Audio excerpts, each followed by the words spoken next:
Awesome. Well, welcome everybody. We're so glad that you could make it. A few more will pop um, in as time goes on, but we're really pleased to have you here. Hopefully this is a helpful session for you just around ChatGPT and how it can be used within your business a little more effectively, but also safely. The champion of that for us today is Matt. Thank you, Matt, for your time. We've also got on the call Aman and Jacob to field any questions that might come up along the way. Last time, something that worked really well for this is just popping in the question and answer at the top. Any questions that you may have as they come up, and we'll circle back to them at the end of the session. This will also be available and sent around after we complete. So give us about 24 to 48 hours and I will make sure that gets into your inbox. So without further ado, I will hand over to Matt. Thank you, Matt. Take us away. Thanks very much, Anna. All right, good everyone. For some of you, you'll obviously recognise who I am. I am Matt, your friendly IT manager. For those who don't recognise me, I am the other Ken. So just think of the better half of Ken. No, we're here today just to chat about ChatGPT, AI tools in general, but more specifically ChatGPT. There's a lot to AI in general in terms of the tools out there and what they can be used for, multiple different purposes for multiple different tools. But at the end of the day, we're going to be covering the basic ChatGPT in terms of what it is capable of doing and what sort of security conscious thoughts you should have when using these kind of tools. So I'll start by sharing my display here. Now, I assume that everybody's can see that, and that is looking great. Now, virtual IT department. On to the first slide. Now, ChatGPT Learnings, Lunch and Learn series. Now, there's a few different steps I would like to go through. So if anybody has never used ChatGPT before, this is going to make me stumble a lot. It's just saying those three letters. I'm just going to have a quick setup on how to get connected and start using it if you haven't already. So I'll go over that, some of the security consciousness that you have to consider, and then just some settings and some hints and tips on how to use the tool. For when accessing ChatGPT, simply head to chat.openai.com. Once there, you'll be given the option to sign up or log in. Once you click on one of those options, it will either welcome you back or have you create an account. For convenience, it gives you the options to sign in with your Google, Microsoft, or Apple accounts, or otherwise create one with a email address. Up to you which we'd like to do. Now, personally, I do the convenience of using my Microsoft account, considering Microsoft own 49% of ChatGPT, or OpenAI, I should say, that they've already got your data anyway. So may as well just give them a little bit more, huh? Once everybody's signed in, you'll be met with the standard log-on screen with the prompt. But before we start typing any data into it, I'd just like to bring up the security concerns around any type of AI tool, and that is that any information provided to an AI tool is used to improve the tool itself in terms of what it's capable of providing in terms of answers and support for any questions. So anything that you provide to it will be stored and can be viewed by others. There's been a few major companies which have had to block the use of AI tools because people just want to create a report for their sales data, and they'll grab the sales information and then throw it into the AI tool. It'll provide a pretty report which they can talk to, but in the meantime, it's copied all that data and stored it. So other people can come into the AI tool and ask the question, out of curiosity, what sales data do you have for Microsoft for the last quarter? And it can possibly provide that information depending on if that information has been uploaded. So when entering any data or questions or information into any AI tool, just be careful with what the data is and whether it is sensitive or confidential data related to the business itself, and make sure that you kind of keep the information on point but vague, because at the end of the day, if that information is out there, who knows who has access to it. One of the examples, as I have here, is I personally will say I work for an IT support company as an IT manager. How can I best support my clients? It may be a question that I'd ask it. The IT support company I work for has a lot of companies that it supports, that we support. What are some tools that I can use to enrich their day to help them? And these are questions which, as far as the AI tool is concerned, is enough to provide an information to you without being too specific on any data. And one, although not security conscious, but a disclaimer when using AI tools is the term hallucinating. Now, the way the tool works is it's designed in such a way that it has access to a very large database of information. And of that information, the way the tool works is it searches through it all and it has it all in its mind that what it wants to use to provide in terms of information responses to you. But in doing so, sometimes it can go off the path a bit when it provides a result. So one of the disclaimers when using ChatGPT is always at the bottom of the page is it says ChatGPT can make mistakes. Consider checking important information. So the reason why it hallucinates is because when it searches through the data, it's the information it searches can vary wildly, and when it does so, it tries to prompt what the next word in the answer will be, and sometimes, if instead of responding with a I am, it may respond with a I will, and then when it does that, it can skew off the path and provide incorrect information. So always when reading it, if it doesn't sound quite right and it sounds a bit, I'm not sure about it, always go back and say, I don't think you're correct. And it will probably prompt you with something along the lines of, oh, I'm sorry, I see where I could have gone wrong. Here's another answer. And always double check that again. So when in ChatGPT, you're given the option in the settings, in the bottom left, you will have the option I'll just bring it up here on the page. So in the bottom left here, you have your name. Under here, you have some settings. Now, when it comes to the sharing of information, one of the options here is the chat history and training. Now, this is where I mentioned earlier that it will save these settings for you. Although technically it's there for the correct purpose of providing more information to make it smarter, this is where, if you're security conscious, you will want to untick that option so it doesn't save that data. Another cool feature with ChatGPT is in the custom instructions. You have the options to tell a little bit to ChatGPT. So when you ask a question, it has some pre-filled information about you that it can use to structure answers towards. So in mine, what would you like the ChatGPT to know about myself? So I work for an MSP providing support for dozens of small to medium-sized businesses. We are based in Melbourne, Australia. My role is the IT manager for these businesses.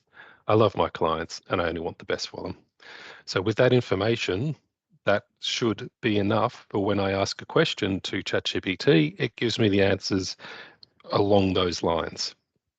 So I don't need to prompt it with this information every time. It's there for it, ready to go. This one is a little bit of it's not necessary, it's not required, but it can be useful if you want to play around.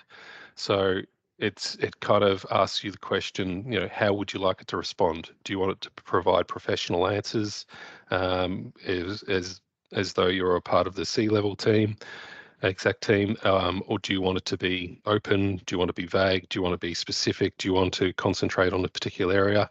My favorite is when I say, I would like you to respond as a pirate, and it will respond like a pirate. It is quite amusing. I've also tried William Shakespeare, and I've learnt a lot of language once doing that, but you kind of, it doesn't help in the long term, but it's definitely a cool little feature to play with. Now, I'll get that out of the way.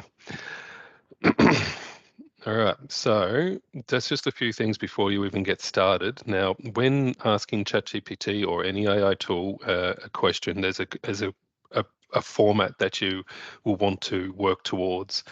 Now, keeping it, asking a general question, you can say, what's the weather today? It's fine. But what you can do is create a question which is very formatted to include specific pieces of information. So what I would like to do is write an email. So the task itself is writing the email on how good our company is. The task is to write how good our company is in the format of writing an email. You will then include the context, which is to state, to write an email saying how good our IT support company is. In the persona of myself as an IT manager, you could use this as a salesperson or a support crew worker, but then you want to add the tone to the email in terms of what you would like it to come back with.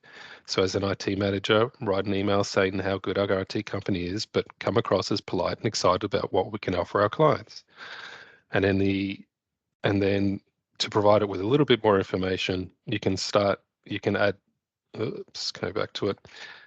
You can add, as an IT manager, write an email saying how good our IT company is, but come across as polite and excited about what we can offer our clients. Start by stating we've been around for 25 years, explain some of our support offerings, and end with an invitation to reach out to us anytime.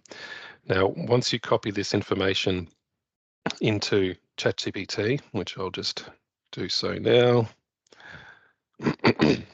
Once I grab the information, I've just closed my...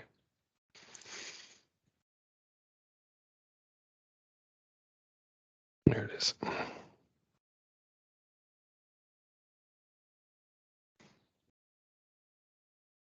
Here's one I prepared earlier.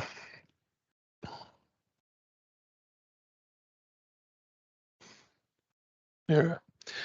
Now, copying that and pasting it in, it provides an answer. Now, as you can see, the reason why it doesn't just instantly copy and paste is because it does this generative pretext, which is where it looks for the next word in the sentence, which is where this hallucination comes in. But in this case, it's done the job for me. So as you can see, it's written an email. It's headed the subject line, a dear recipient's name. It's provided all the information that I've had, that I prompted it with the 25 years, with the excitement and the remarkable IT support services we offer. And it talks more in depth about the company itself with extra information, which I didn't prompt it with this, but it knew from my profile and MSPs in general what kind of information it would require to have entered into the results.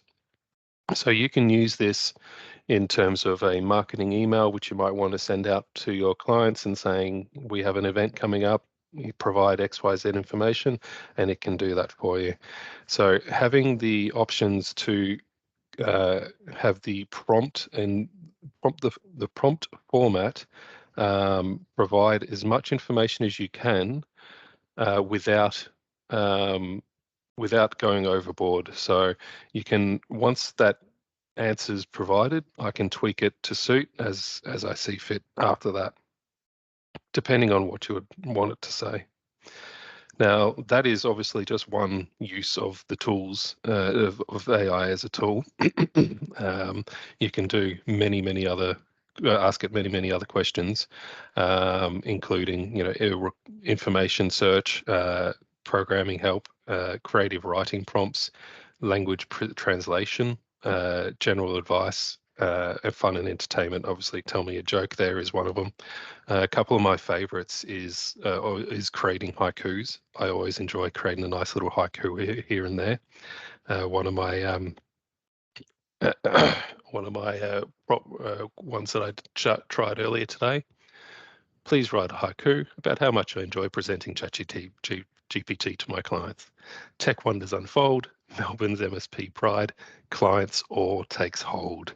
I'm sure there's much awe from all of you watching and attending today, but this is one of just the many use cases that it can provide you on the daily.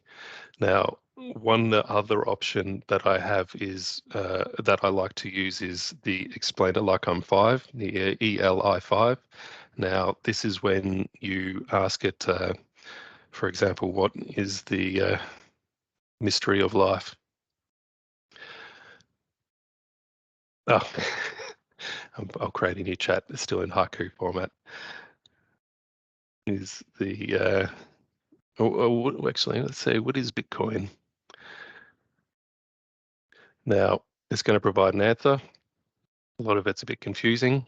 So what I might ask you to do is, can you explain like I am 5? And here it provides the same answer, but as if I was 5 years old.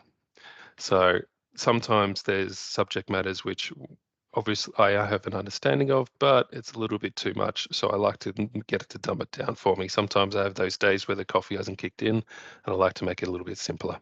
So having that option to remove complexity really helps to make use of the tool. Lastly, if I come back to my slides, there are many other tools out there. ChatGPT is just one of the many tools. The reason why it is so well known is it's the grandfather of all. It is one of the original, one of the first ones to be put into public use. ChatGPT was actually not bought out because but it has had significant investment from Microsoft with a 49% stake, where they have now used ChatGPT as the groundwork in their tool called Copilot. Now, Copilot, as some of you may already be aware, is now introduced into the Microsoft platform that you can use for business to tie in all your Word documents, Excel, SharePoint, to make it more seamless and simpler to use. Now, this only just been released within the last month, which would be quite beneficial for some people. So if you would like to start using it, the option's there. But don't get confused between Copilot, Copilot Pro, and Copilot for Business.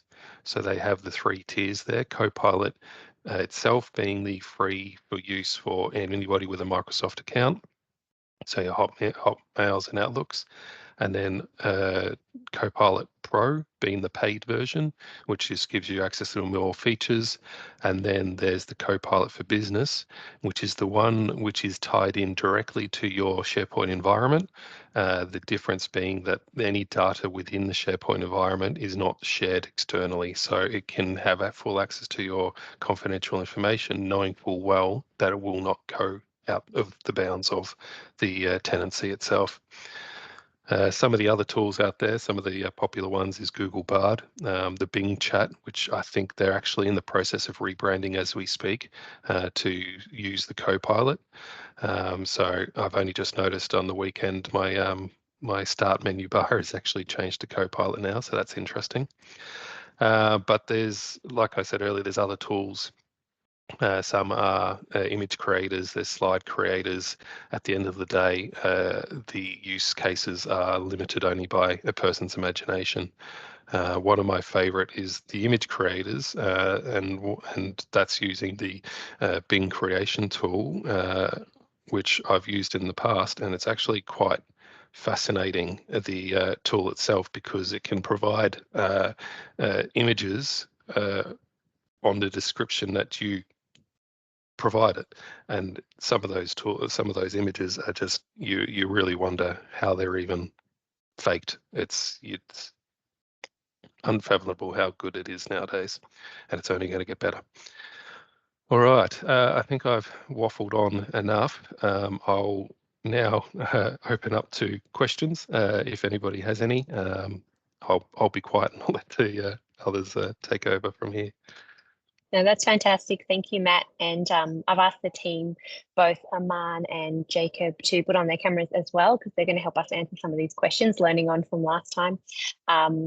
So one of the questions I did have here, and I'll throw to you, Jacob, is what's the difference between ChatGPT 3.5 and ChatGPT 4? And I guess, is there a better use case in a business scenario? So in terms of the primary difference is there's the data set that it has access to. 3.4 is, I forget the date exactly, I believe it's working on a data set from 2021. So if you need up-to-date information, you're not going to get that with 3.5, I believe. And whereas I believe 4 is, it's either current or it's very near to current. And it is just a much larger set of data. It's also significantly better at understanding context, as well as just the more some of the nuances of just the way you speak. It's less likely to misunderstand you. It can also accept different input types. So where GPT 3.5, you just type and tell it what you want it to do. You could give it a photo. I believe there's an example from the presentation on it where you give it a photo of a kid holding a balloon and you say, what would happen if the kid let go? And it'll say the balloon would float away. And I think in terms of business use, I'd say the main thing would be that current data set. If you need the data to be relevant to today, that's probably the primary reason, I'd say. Good one. Thanks, Jacob. And I guess the follow-on thought from that and follow-on question from that would be, and there's a lot of tools that sync up to ChatGPT, for example, chatbots or different applications where you can actually bring ChatGPT into your environment. Is there any considerations that our clients should be having when connecting ChatGPT to existing software or tools, or is that perfectly safe and green light? I'll throw that one to you, Aman. Yep. So Matt raised this in one of his slides called privacy and conscious about the data that you're putting in there. If you're linking your business app to ChatGPT, you have to make sure that you understand this, because what the AI actually is doing is learning from the data you're providing it, and the data is stored in the US warehouse. Which means that if you link your financial SharePoint site to ChatGPT to get nice fancy reports for your team, your data can be accessed by me. If I know that, okay, I want the financial report that was just presented to the CEO of this company, and I can get that same report. So you have to be very mindful of what you are actually asking and what you are sharing there. Always use the AI in a way that it's not an accurate model. It is still learning. The more data it collects, it becomes accurate. It's like a small child. The more you give instructions or play with it or guide him or her, it'll become a better adult. Thanks, Man. That's really helpful. And I've just got one more question here. Hold on, I can see a question in the chat potentially as I may have missed. Nope, just exclamation. Awesome. Thanks, Kate.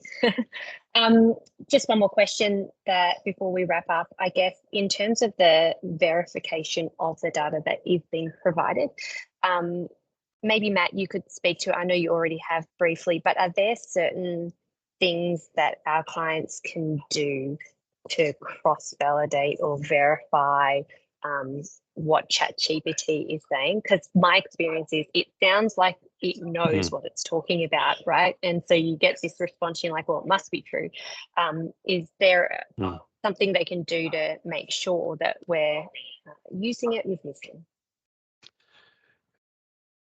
To be honest, it's a tricky one because depending on the question and the type of answer that you provided with, it's the sniff test. It's like, does this smell right? Does this sound right?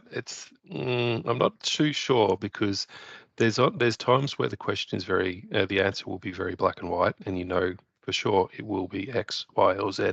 But when it comes back to a waffling answer where you feel like it's not quite right, that's where it comes down to that sniff test. And I think as long as people kind of understand to take it with a grain of salt, take any answers with a grain of salt, that they can always just be wary that it can provide those hallucinated results.